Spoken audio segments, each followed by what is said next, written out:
partida contiene solo el acto constitutivo, ¿cómo se contabiliza el mandato de la directiva inscrita? Esto por eso les decía que tengan en cuenta lo que decía el estatuto.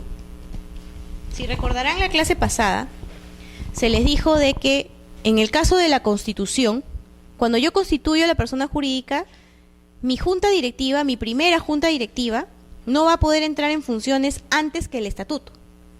O entra con el estatuto o entra después del estatuto, pero nunca antes, porque no se admite que haya una directiva sin un órgano, sin una regulación específica que pueda determinarnos cómo va a funcionar. En el caso del estatuto que yo les he puesto de ejemplo, en la primera disposición transitoria dice: el presente estatuto entrará en vigencia a partir de su inscripción registral. Supongamos que la inscripción registral se efectuó el 30 de marzo del 2010. Estamos hablando que tengo un consejo directivo con un mandato de 2 años. Y vamos a poner como que en este caso, ese consejo, porque todos estamos en el primer consejo, en el primero, vamos a hacer de cuenta que este primer consejo directivo fue elegido en la asamblea del 27 de marzo del 2010. Ubiquémonos. Nuestra asamblea constitutiva es del 27 de marzo del 2010. Mi estatuto dice que el mandato es de 2 años, pero la inscripción registral recién se dio el 30 de marzo del 2010 y mi estatuto me dice que el estatuto entra en vigencia con su inscripción registral. ¿Qué fecha voy a tomar yo en cuenta para efectos de contabilizar el cómputo de mi primer consejo directivo? ¿La fecha de la asamblea eleccionaria? No. ¿La fecha de la inscripción registral? Sí. Es a partir de aquí que yo voy a contabilizar la fecha del inicio del mandato. Por tanto, ese primer consejo directivo, en el supuesto que se está explicando, tendrá un mandato del 30 de marzo del 2010 al 29 de marzo del 2012. ¿Esto en qué me va a servir a mí? Para yo determinar, si estamos 2013, el último presidente inscrito solo va a poder convocar elecciones, no va a poder convocar a una asamblea para otorgar poderes, no va a poder convocar una asamblea para modificar el estatuto, por ejemplo. Solo podrá convocar elecciones, si es que ya estamos en el 2013. Este es un cómputo de mandato con asamblea fundacional, porque si recuerdan, en la clase pasada se dijo, la Constitución es con asamblea fundacional o sin asamblea fundacional y solo con minuta, ¿no es cierto? Ya, ese es el supuesto en que el acto constitutivo se dio con una asamblea fundacional. El segundo supuesto es cuando hay una minuta. Tengo una minuta donde comparecemos todos los que vamos a constituir esta persona jurídica. En la minuta consignamos nuestro estatuto, designamos a nuestra primera directiva y nuestra minuta es del 1 de abril del 2013. La escritura pública es del 3 de abril del 2013. Si yo no tengo asamblea fundacional, voy a tomar en cuenta la fecha de la minuta. Si no existiera minuta, sería la fecha de la escritura pública.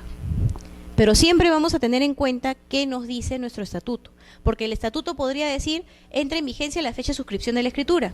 Ahí la fecha va a variar. ¿Ok? Y el otro supuesto es, cuando yo tengo una asamblea fundacional, mi asamblea fundacional, digamos que es del 4 de agosto de este año, esto está en escritura pública del 6 de agosto, y el estatuto no me dice nada. En ese supuesto, sí vamos a tomar en cuenta la fecha de la asamblea fundacional. ¿Y esto por qué es importante? Es importante por 2 razones que se les va a decir. La primera, por la que ya hemos explicado, que si ya no estoy con mandato, porque lo primero que tengo que determinar es si estoy o no estoy con mandato. Si ya no estoy con mandato, lo único que voy a poder hacer es convocar elecciones. Si mi estatuto me dice que debo elegir un comité electoral, pues primero deberé elegir a mi comité electoral. No puedo dejar de incumplir la elección de mi comité aun cuando ya esté fuera del mandato. ¿Para qué otra cosa nos sirve? Para evitar una sobreposición de mandato. Por poner un ejemplo, tengo una asamblea fundacional que es hoy estamos 25 de septiembre, que es del 28 de septiembre del 2011. Esta es mi asamblea fundacional. Y el consejo directivo tiene un mandato de 2 años. ¿Esto qué quiere decir? Si el estatuto no me dice nada, el mandato se inició el 28 de septiembre del 2011 y estará vigente hasta el 27 de septiembre del 2013. Nosotros sesionamos hoy en una asamblea eleccionaria del 26 de septiembre del 2013. Conforme a las reglas que hemos visto del inicio del mandato, debería iniciar desde la fecha de su elección. Entonces, ¿qué pasa si mi consejo directivo, el nuevo que estoy eligiendo, iniciara hoy? Este todavía estaba vigente hasta mañana. Entonces, este no podría iniciar hoy. A esto se le llama sobreposición de mandato. Y se ha establecido de que eso es una incompatibilidad con el antecedente registral. Algunos lo tachan, otros lo observan. Eso no es, pero en ambos casos no se admite. Entonces, ¿qué hago en ese caso? ¿Qué puedo hacer? Difiero la fecha. Yo estoy eligiendo en la asamblea eleccionaria del 26 de septiembre, pero voy a acordar, al momento en que elijo, de que va a iniciar su mandato a partir del 28. Entonces aquí ya no hay sobreposición de mandato. Este va a cumplir válidamente con su mandato hasta el 27 y este iniciará hasta el 28. ¿Puedo ponerle 30 de septiembre? Puedo ponerle 30 de septiembre. ¿Qué va a implicar? Que van a haber 2 días que va a estar acéfala. Aún cuando ya hayamos elegido dentro del plazo, como yo estoy diciendo que va a entrar a partir del 30, ya está acéfala. ¿Cuándo no va a estar acéfala? Si es que hay continuidad de funciones. Todas esas implicancias tiene el mandato del Consejo Directivo. Por eso es la importancia del periodo de determinar el mandato de la directiva inscrita, que puede ser la del acto constitutivo o puede ser la última que esté en la partida de la persona jurídica correspondiente. ¿Puedo acordar la elección de un consejo directivo y otros actos? No siempre, solo cuando el mandato del consejo directivo inscrito esté vigente y yo convoque dentro de la vigencia de ese mandato. Si como en este caso, el consejo directivo estaba vigente hasta el 27 de septiembre del 2013, yo puedo convocar el 27 de septiembre del 2013 para elegir al consejo directivo, para otorgar poderes y para modificar el estatuto, porque lo estoy haciendo dentro de la vigencia del mandato. Sin embargo, si ya venció la vigencia del mandato y yo convoqué el día 28 para una asamblea que se va a llevar a cabo el 3 de octubre, lo único que puedo hacer es convocar elecciones, salvo que sea una asamblea universal, supuesto en el cual no se requiere acreditar convocatoria alguna, y puedo acordar tratar otros temas de agenda que no necesariamente sean relacionados con la elección del consejo. Bien, esto es la primera parte, elección de consejo directivo. La segunda es el reconocimiento. ¿Cuál es el problema que se ha suscitado ahora con el reconocimiento de consejos directivos? Enorme. El problema ahora es enorme. ¿Por qué acudo yo a una asamblea de reconocimiento?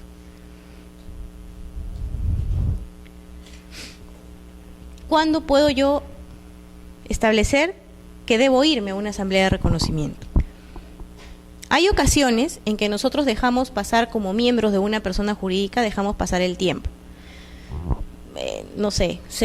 Constituimos todos optimistas, todos juntos, felices, en el año 90, una asociación con unos fines increíbles, y solo nos reunimos esa vez y de ahí no nos volvimos a ver. Pero luego decidimos retomar el asunto y nos damos con la sorpresa que o nuestro libro está dañado y ya no se ve nada, o de lo contrario, que se perdió, o de repente lo dejamos olvidado en el taxi, que es la mayoría de los supuestos que siempre explican los usuarios, o que cayó en manos del amigo de lo ajeno y se lo llevó. ¿Qué hacemos? ¿Ya no tenemos solución? No. Para eso está la asamblea de reconocimiento. La asamblea de reconocimiento está en todos los supuestos, ahora ya no. Cuando recién salió la resolución 202, hace ya varios años atrás, sí se permitía el poder reconocer un solo consejo directivo. Luego sale el reglamento del año 2009 y nos dijo, no, tú necesitas por lo menos 2. ¿Cuál era el argumento que se dio? Un argumento un poquito jalado de los cabellos, pero lo que decía era lo siguiente, de que ya al haber transcurrido 2 periodos había más posibilidades de que se nos hayan traspapelado los documentos. Pero digo yo, no puede ser que nosotros ahorita vayamos, tomemos un taxi y de pronto dejemos olvidado el libro. Sí, y de repente hoy elegimos al consejo directivo y nos olvidamos el libro en el taxi y lo perdimos. Sin embargo, de alguna manera ese fue el argumento. Y ahora es peor. Con este nuevo reglamento es peor. Es peor. Bien, en principio, la asamblea de reconocimiento, ¿qué es? Es la asamblea por la cual yo puedo validar no es el término, reconocer la existencia de determinados acuerdos de la persona jurídica no registrados en su oportunidad. ¿Por qué digo que no es lo mismo que validar? Porque no por el hecho de que yo haya elegido mal mi consejo, mi solución va a ser ahora la asamblea de reconocimiento.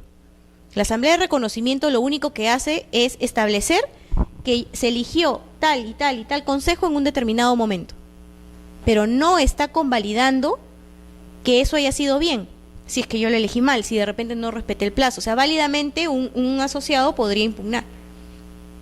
Una cosa no es convalidación, es simplemente declarar la existencia de algo que ya no lo puedo hacer a través de las actas porque se me perdieron, porque me las robaron, etcétera. ¿Qué cosa puedo reconocer? Elecciones, reestructuraciones y demás actos vinculados. ¿Esto qué quiere decir?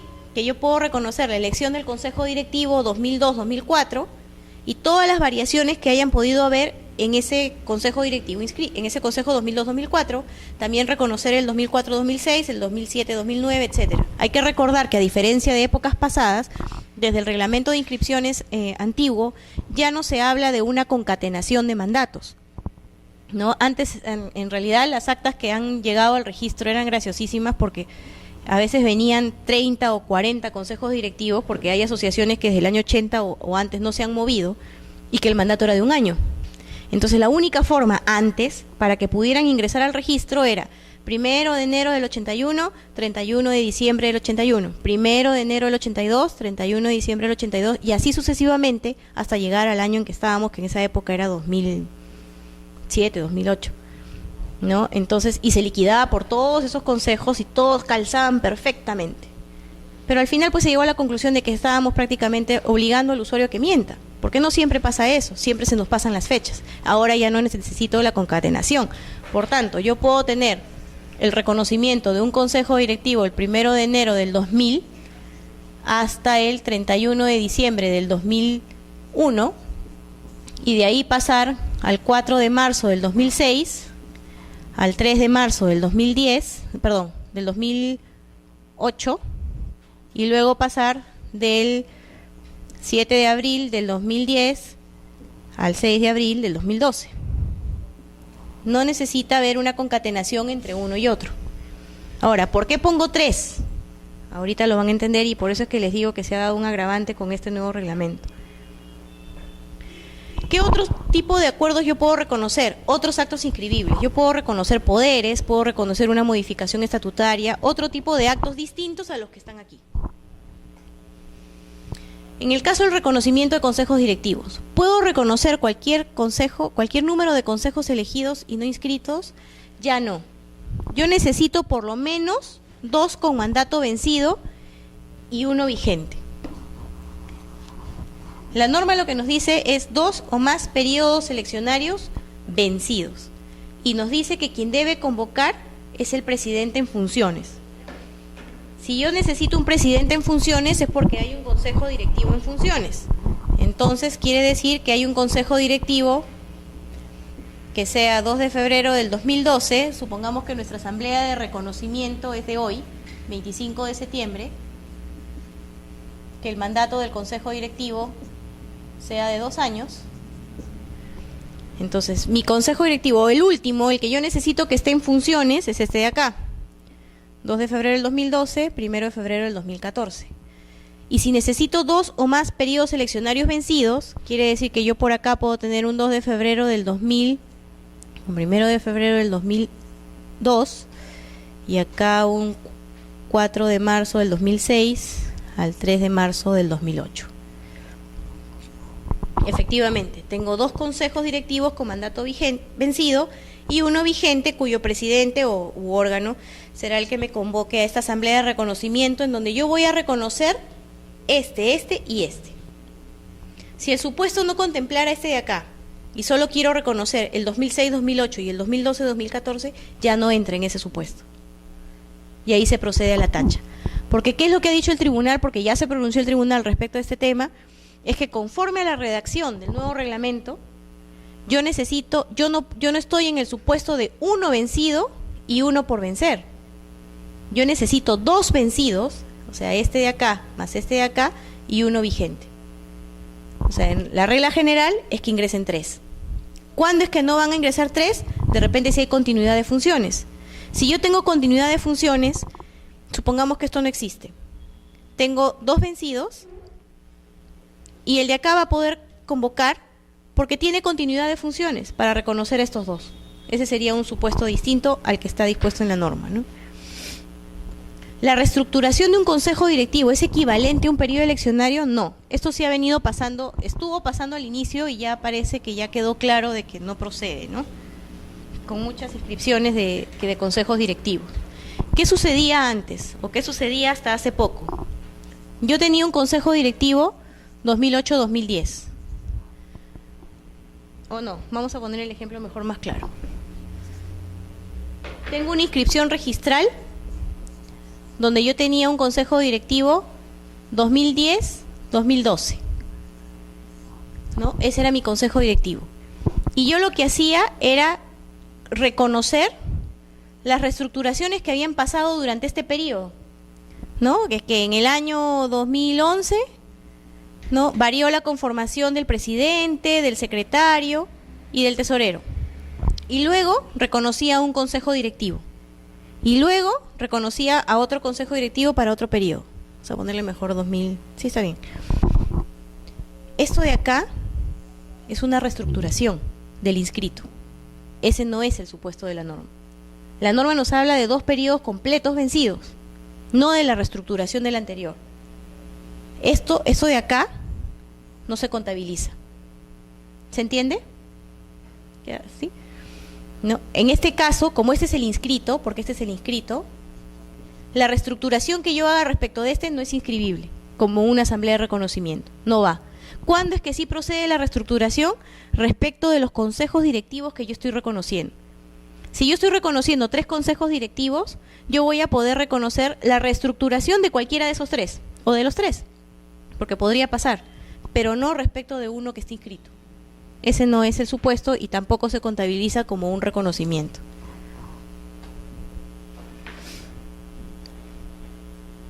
Por eso es que sí se pone, ¿no? ¿La reestructuración de consejo directivo es equivalente a un periodo eleccionario? No. Sin embargo, sí puede ser materia de reconocimiento. ¿Cuándo? Cuando sean reestructuraciones respecto de los consejos directivos que estoy reconociendo. ¿Quién convoca a la asamblea de reconocimiento? El reglamento nos dice que es el último presidente o integrante elegido no inscrito durante la vigencia de su periodo de funciones. Y el supuesto especial es la continuidad de funciones que ya explicamos. ¿Qué debo precisar en el acta de la asamblea de reconocimiento? En principio son los requisitos del artículo 13, que fue los que vimos hace un rato, ¿no? ¿Quién actuó como presidente? ¿Quién actuó como secretario? ¿Cuál es el órgano que sesiona? ¿Cuál es la dirección? La forma de adopción de los acuerdos. Y adicionalmente, el reconocimiento de las elecciones, reestructuraciones y demás actos relativos a los órganos anteriores no inscritos, inclusive respecto del órgano o integrante que convoca a la asamblea. ¿Esto qué quiere decir? Que mi asamblea de reconocimiento, yo voy a poner, ¿no?, en Lima, ¿no?, siendo el 25 de septiembre de 2013, tengo que poner la dirección, quién actuó como presidente, quién actuó como secretario, y luego procedo a detallar la conformación de cada consejo directivo en materia de reconocimiento. Este es el consejo directivo 1, consejo directivo 2, consejo directivo 3. ¿Basta con eso? No. Nos da un requisito adicional. Los integrantes de los órganos objeto de reconocimiento. Si es persona natural o jurídica, va a funcionar la misma fórmula que vimos para el caso de la elección. Consignar los datos del DNI o de lo contrario el número de partida si es que tiene inscripción registral, y si no cuenta con partida registral, precisar en el acta que no la tiene. El periodo de funciones, precisando la fecha de inicio. Por tanto, no me va a bastar consignar la conformación, sino voy a tener que decir que este consejo fue elegido en Asamblea General del 2 de enero del 2003 y que el periodo fue del 5 de enero del 2003 al 4 de enero del 2005 y así sucesivamente. Todos esos datos deben estar. Si alguno de esos falta, va a ser materia de observación. ¿Tiene que haber secuencia encadenada? Como se ha explicado, no. ¿El periodo va a poder ser mayor al estatutario? No. Con el reglamento anterior sí se estuvo admitiendo jurisprudencialmente de que un consejo pudiera sesionar más allá o pudiera haber existido más allá de su mandato estatutario, porque lo que se buscaba era cotejar la realidad registral con la extrarregistral. Sin embargo, eso implicaba utilizar el mecanismo de la asamblea de reconocimiento para efectuar actos contrarios a lo que estaba estableciendo el estatuto. Por eso es que ahora sí se ha zanjado este tema y expresamente no puede ser mayor al estatutario. ¿Podrá ser igual o menor al estatutario? Sí.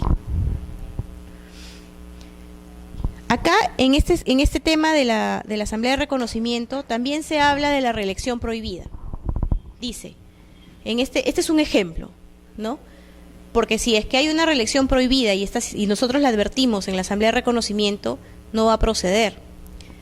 Pero ¿qué puede pasar? Este es un ejemplo. El artículo 3 del Estatuto dice, el Consejo es elegido por un periodo de 2 años y puede ser reelegido por un periodo más. Como ya explicamos anteriormente, el tema de reelegido por un periodo más, se entiende elección más reelección y paramos de contar.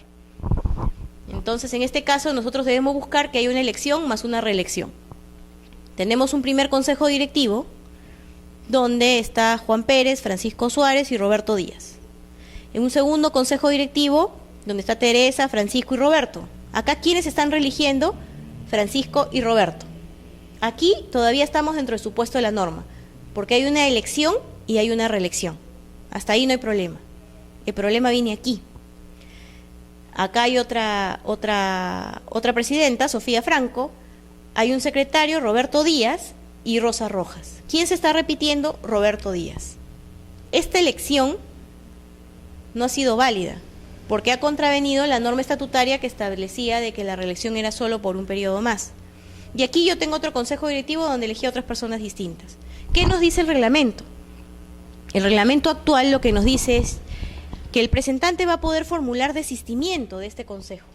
O sea, si yo en mi acta de asamblea de reconocimiento puse estos 4 consejos, pero el de aquí está mal, yo voy a poder formular desistimiento del de acá para que se inscriba este y este. Esa es la fórmula que ha establecido el reglamento actual, ¿no? ¿Y por qué en este caso lo estoy poniendo así? Porque debemos siempre tener en cuenta que deben ingresar 3, mínimo 2 con mandato vencido y 1 con mandato vigente. Si este hubiera sido el que está mal, ahí no hubiéramos podido admitir un desistimiento, porque ya no tendríamos el órgano con atribución de convocatoria. El reconocimiento de otros actos. El reglamento nos permite el reconocimiento de actos distintos a los previstos en el artículo anterior. ¿Esto por qué lo he resaltado? Porque estuvo, así como les comenté en el ejemplo anterior, de que la reestructuración no podía ser respecto del inscrito en materia de reconocimiento, lo que comenzaron a hacer es, en aplicación del 67, ¿no? Yo estoy reconociendo esa reestructuración. Pero ojo, el 67 nos dice Asamblea de Reconocimiento de actos distintos a los previstos en el artículo anterior. Por tanto, ni siquiera con este podría entrar, ¿no? ¿Qué nos dice en ese caso? Que la convocatoria debe ser efectuada por el último órgano integrante legitimado durante la vigencia de su periodo, ¿no? Y en el acta debe constar el acuerdo de reconocer los actos no inscritos, las fechas en que se realizaron, y se podrá acordar el reconocimiento de más de un acto inscribible. Yo puedo, incluso en la asamblea de reconocimiento de consejos directivos, yo puedo acordar en esa misma asamblea reconocer una modificación estatutaria, porque puede ser que en el 2000 yo elegí un consejo, en el 2002 elegí otro, en el 2003 modifiqué mi estatuto y el consejo directivo vigente ha sido elegido con ese estatuto que yo modifiqué. Necesito reconocer todo. Eso sí es posible.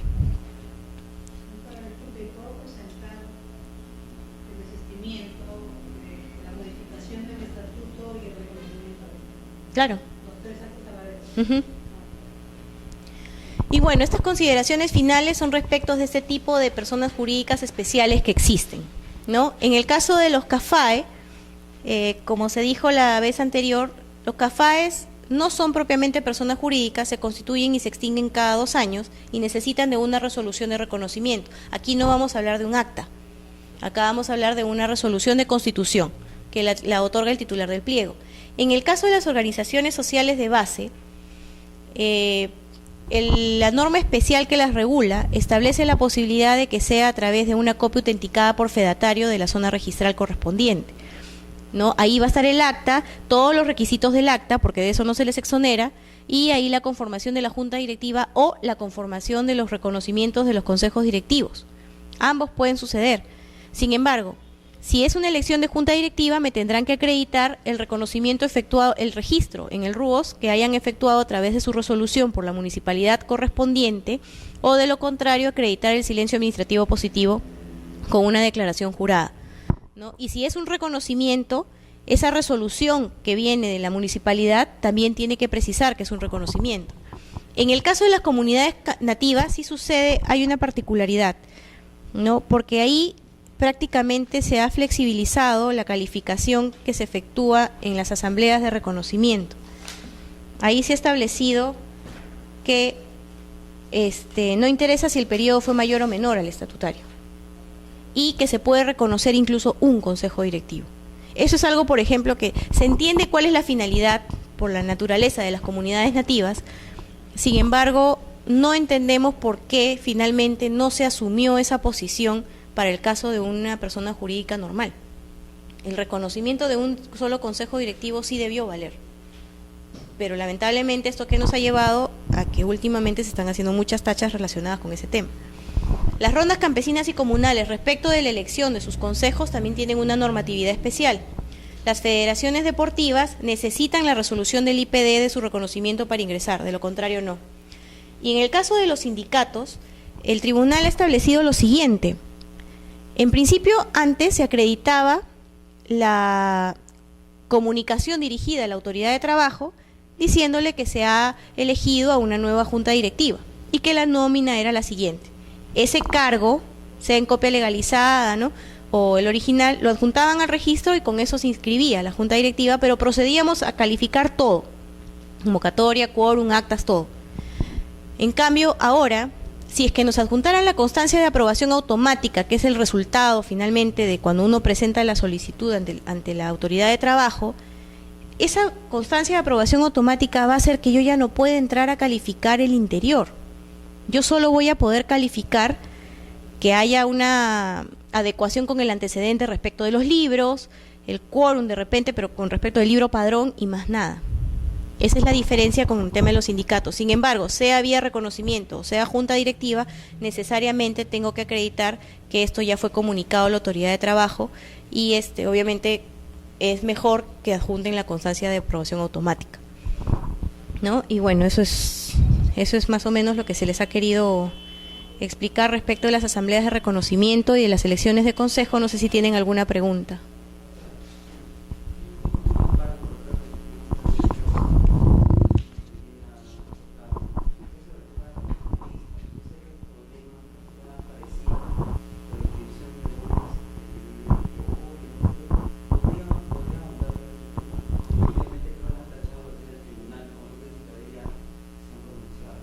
Claro, sobre ese tema ahorita yo me veo imposibilitada de hablar porque es un título que lo he tenido bajo calificación. Sí, y no puedo emitir mayor pronunciamiento sobre el tema porque no sabemos qué va a pasar, ¿no?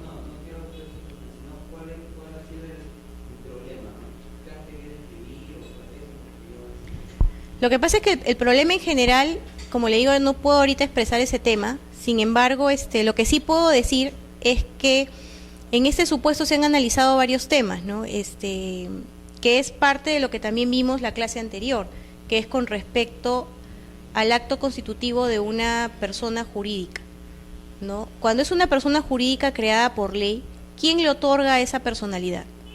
La ley. Si la ley no le ha otorgado personalidad jurídica, por mucho que pueda haber una creación de un ente o de un órgano, si es que no se le atribuyó, yo no puedo asumir que tiene personalidad jurídica. Y nuestro reglamento de inscripciones establece que para yo inscribir a una persona jurídica creada por ley necesito la ley de creación o norma de igual jerarquía, ¿no? Eso es uno de los temas que estuvieron dentro del supuesto de ese caso que usted expresa. Los otros casos son temas de criterio, que como le digo en ese supuesto yo no puedo ahorita emitir ningún pronunciamiento porque es un caso que lo estoy viendo ahora y que incluso podría ser materia de apelación ante el tribunal registral. Lo que sí es conocido, porque está publicitada la resolución del tribunal, es lo que le estoy comentando, el examen que se hizo respecto al tema de una persona jurídica creada por ley. ¿Cuándo estamos frente a una persona jurídica creada por ley? La única que le puede atribuir la personalidad es la ley.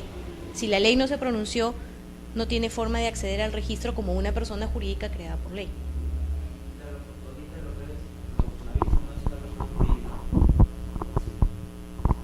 El FONAVI es un fondo, pero no, una cosa son las asociaciones de fonavistas que hay, ellos tienen su partida y todo lo demás, eso es un tema distinto.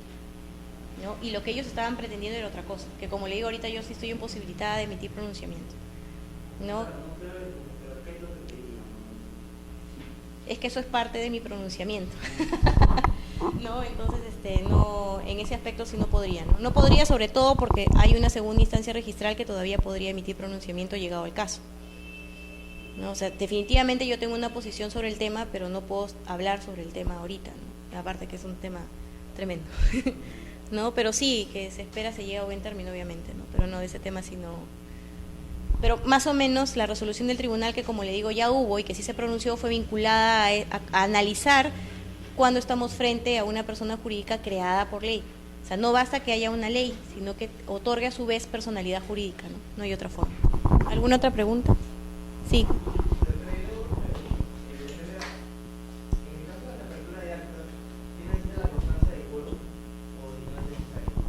No.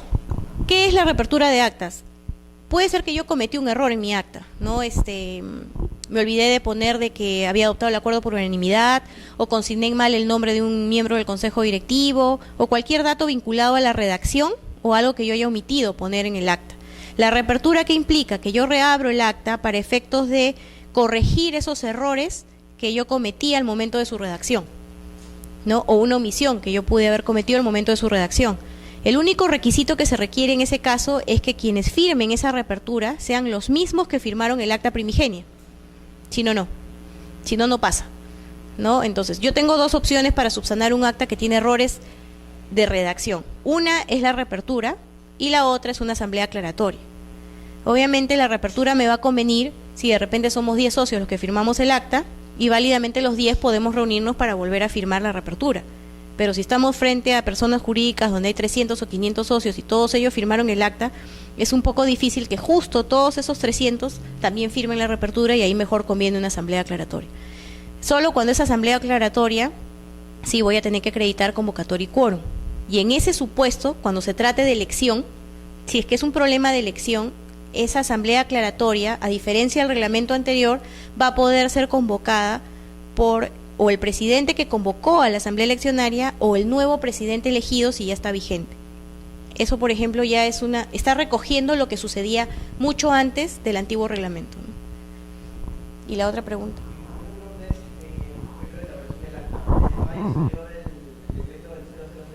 Uy, sí. Y ahora sí es obligatorio que el presidente del Consejo Directivo certifique que son los asociados que le firman esa acta, ¿cierto? Pero ¿qué pasa si... Ya, sí, siga. Pero ¿qué pasa si, por ejemplo, yo voy a revocar a un Consejo Directivo? No le voy a pedir a mi presidente que me firme el acta, si lo voy a revocar, la repente no quiere.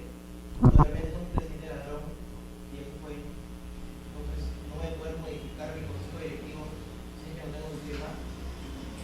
Ya. Bien, ese es un problema que por un lado ha hecho que nosotros ya no estemos viendo últimamente asambleas de reconocimiento. ¿Alguien acá trabaja o está vinculado a notaría? ¿No? Hubiera sido interesante de repente contar con alguien así porque, ¿qué sucede? Esta norma, este decreto supremo, que sale a raíz de lo que sucedió en el caso de la notaría Paino Scarpati con que mataron a una persona y toda la cuestión ahí dentro, lo que hizo fue establecer montos que cuando había una operación por un monto determinado, tenía que ser, ya no podía hacerse a través del efectivo, yo no podía llevar el efectivo a la notaría para hacerlo, cosa que sí sucedía antes. Yo alguna vez recuerdo haber vendido un inmueble y que me han entregado en la notaría el dinero y después yo no quería ni salir de la notaría, porque dice, ¿qué hago con ese dinero, no? Y hasta el banco eran como 5 cuadras, ¿no? Y en la cara se me notaba que estaba más asustada y con mi esposo, me acuerdo, nos repartimos el dinero y que en la media que acá, y al momento de llegar al banco la chica nos miraba porque decía, ¿no? Y yo un ratito, ¿no? Entonces estaba así, en este plan, y mi esposo igual, ¿no? Porque está en el zapato, es que nos moríamos de miedo por la violencia que hay, ¿no? O sea, y en esa época no habían esas cosas. ¿Qué pasa cuando sale este decreto supremo? Este decreto supremo se pone en un supuesto especial y es cuando se trate de enajenación o gravamen. No es cuando es una elección de consejo, ¿no? Entonces, ¿qué pasó? Cuando recién salió, muchos registradores, incluyéndome, entendimos de que esta exigencia solo era en el caso de enajenación o gravamen, no en otro supuesto. Pero habían registradores que entendían, este no es problema nuestro, es problema del notario. Porque al final esto va como consecuencia de la constatación biométrica, ¿no? pero luego la redacción dice para los casos dispuestos en el artículo 5, creo que es, ¿no? En el caso de sociedades debe ser el gerente general inscrito, ¿no? Con mandato vigente, y en el caso de asociaciones y demás personas jurídicas distintas a las sociedades, la obligación recae en el presidente. Es lo único que dice ese decreto supremo, no dice más. Pero a nivel notarial, muchos notarios han entendido que se le aplican los mismos requisitos que para el gerente. Si es gerente inscrito con mandato vigente, ergo, presidente inscrito con mandato vigente. ¿Y qué pasa en una asamblea de reconocimiento? Yo no tengo un presidente inscrito. Justamente lo que yo quiero es regularizar mi vida institucional. ¿Y qué han estado haciendo? Han estado denegando el otorgamiento de copias certificadas. Y nos han estado llegando o copias simples o copias legalizadas. Y luego venía el usuario a decirme, doctora, pero no le puedo entregar la copia certificada porque no me la quieren dar. Pero ya no es un problema a nivel del registro, ya es un problema a nivel notarial, ¿no? Que es algo que ya se comunicó en las instancias correspondientes, pero el registro ya no puede hacer más. Es más, salió una norma modificando el Reglamento General de los Registros Públicos en la parte donde decía el registrador no tiene por qué calificar ese extremo, ¿no? Pero nosotros ya no podemos hacer más, y eso sí ha estado pasando a nivel de notaría. O sea, y eso es un problema a nivel de notaría, porque si yo lo que quiero es inscribir la revocatoria de mi presidente porque ha sido un corrupto para elegir a uno nuevo, obviamente ese presidente jamás me va a querer otorgar esa constancia en el acta, ¿no? Hasta de repente está inubicable y ya me generó una imposibilidad frente a la notaría para expedir esa copia certificada. Pero ojo, yo no estoy ante un acto de enajenación o gravamen. Lo que pasa es que el notario estaba entendiendo, ya, usted asume el cargo de presidente, según su estatuto usted tiene facultades bancarias, facultades para comprar y vender. O de repente yo elijo un consejo y el consejo tiene facultades para comprar y vender. Entonces, en ese supuesto, como hay facultades para comprar y vender, sí estamos, ¿no?, según algunos notarios, frente a un acto de enajenación o gravamen. Y como ya tienes esa opción, tienes que acreditarme lo que dice la norma. Y es por eso que ha habido un entrampamiento. Algunos notarios están emitiendo copias certificadas. Otros están admitiendo que lo otorgue el presidente inscrito, en los casos que la cosa está tranquila. Pero en otros supuestos simplemente les ha cerrado el pase. Pero ya no es un tema, como le digo, a nivel registral, y es un tema básicamente a nivel notarial.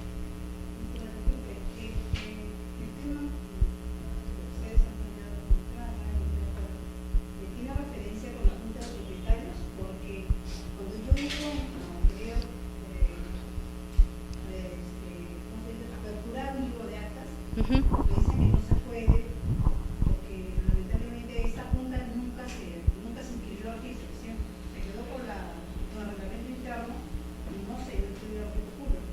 O sea, ninguna junta directiva, solo está el reglamento interno que sí dice, bueno, que sí se va a nombrar una junta directiva. Para este supuesto se va a la notaría y se pide por una apertura del libro, pero nunca ha habido un libro.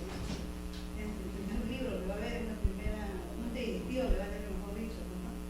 Pero dice que no se puede, que tiene que haber un acta, ¿no?, de reconocimiento, porque reconociendo a esta nueva presidenta, ¿no?, la primera presidenta. ¿Por qué? Porque no hay una presidenta, pero digo, no hay una presidenta, nunca se escribió, nunca ha habido presidenta. No igual, tiene que haber una asamblea y tiene que hacer una convocatoria y para eso.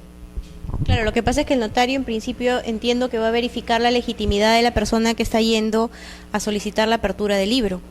Y si no tiene cómo acreditarlo, que cuando menos es el presidente, o como sucede a veces en sociedades que es el gerente el que solicita la apertura, no lo va a abrir, ¿no? Entonces ahí sí requerirían necesariamente de repente primero elegir a su junta de propietarios, a su junta directiva interna, ¿no? Para luego ya solicitar la apertura, y una vez que solicitan la apertura del libro y asienten el acta donde está la elección de esa directiva, que no se inscriben personas jurídicas, sino se inscriben en el registro de propiedad de predios, no ahí recién hacer una constancia de adhesión del acta, que obviamente en este caso va a ser posterior a la apertura del libro, y ahí el notario de repente sí lo va a admitir. Pero en realidad esto ya es un tema también del notario, porque el notario tiene que, es como que yo ahorita voy y digo, pues no sé, al de la Asociación de Comerciantes Tupac Amaru, yo voy a ir ahorita y voy a pedir la apertura de un libro, y me dice, ¿tú quién eres? Y yo no tengo nada que ver con la asociación. Y el peligro que podría surgir si es que cualquier persona pudiera solicitar la apertura de un libro de otra, no sin acreditar su representación. Los libros son importantísimos, ¿no? Porque ahí obviamente van a estar todos los acuerdos. Muchas veces se han dado suplantaciones de los libros, ¿no? O simplemente iban con una denuncia y decía, ya se perdió el libro, ábrame usted el 2, y de repente la junta directiva correctamente elegida era la que tenía un libro, y esta otra junta directiva ya estaba manejando otro. Y era esta la que primero ingresaba al registro y luego venían las medidas cautelares, las anotaciones de demanda, sentencias y todo lo demás, ¿no? Entonces, yo entiendo que es por eso que la notaría se está negando en ese supuesto, ¿no? Porque mientras no acredite nadie representatividad, claro, lo que van a tener que hacer primero es elegir, bajo un reglamento interno, o en el momento en que ustedes aprueben, si es que no lo tienen, un reglamento interno, aprobar su reglamento interno y elegir su junta directiva, ¿no? Ahí mismo, o sea, con esa misma acta se va a hacer la inscripción de la convocatoria, esa misma acta. Claro, y ahí elegirían, en una misma acta ustedes pueden acordar aprobar su nuevo reglamento interno y elegir a su nueva directiva conforme a al nuevo reglamento que ustedes estén aprobando, ¿no? Y eso luego solicitar la inscripción en el registro. Para solicitar la inscripción en el registro, obviamente van a necesitar que esa acta esté sentada en un libro, porque incluso tienen que acreditar constancias de convocatoria y de quórum, pero en el registro de predios, ¿no? Porque las juntas de propietarios no se inscriben, se han venido inscribiendo algunas, sí, pero últimamente ya no se inscriben junta de propietarios en el registro de personas jurídicas, aunque entran como asociación de propietarios del edificio tal, pero mientras nosotros no veamos que hay una distribución de zonas comunes o zonas de ese tipo, o que haya un tema de administración de los bienes, se entra como una asociación normal, ¿no? Pero en el supuesto, en realidad, específico de una junta de propietarios, sí tiene que inscribirse en predio, en la partida del bien. ¿Alguna pregunta adicional? ¿No? Ya, bueno, entonces hemos terminado. Gracias.